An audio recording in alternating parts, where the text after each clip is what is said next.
Alpha public school, Indian oil petrol pump के सामने, Raipur road, Mungeli.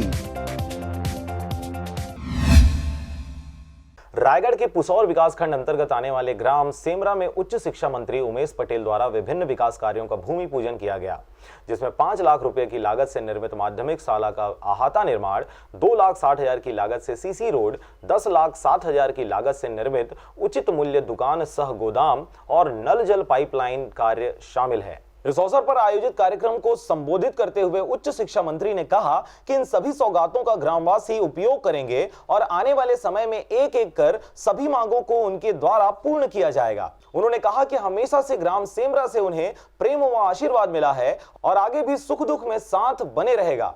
इस दौरान वे ग्रामवासियों से रूबरू हुए और उनकी समस्याओं को सुनकर समाधान का भरोसा भी दिलाया। इस अवसर पर उन्होंने ग्राम सेमी भावर में प्राथमिक शाला स्कूल अहाता का लोकार्पण एवं सीसी रोड का भूमि पूजन भी किया। इस मौके पर जिला पंचायत सदस्य घन कुमारी चौधरी, जनपद पंचायत अध्यक्ष पद्मिनी संजय नायक, पुसौर जनपद उपाध्यक्ष भवानी शंकर यादव, पुसौर जनपद सदस्य ओस राम सिदार, सेमरा सरपंच बसंती नरसिंह चौहान, पंच राजेंद्र यादव सहित जनप्रतिनिधि एवं बड़ी संख्या में ग्रामवासी उपस्थित रहे। Bureau report RJ रमजाजर।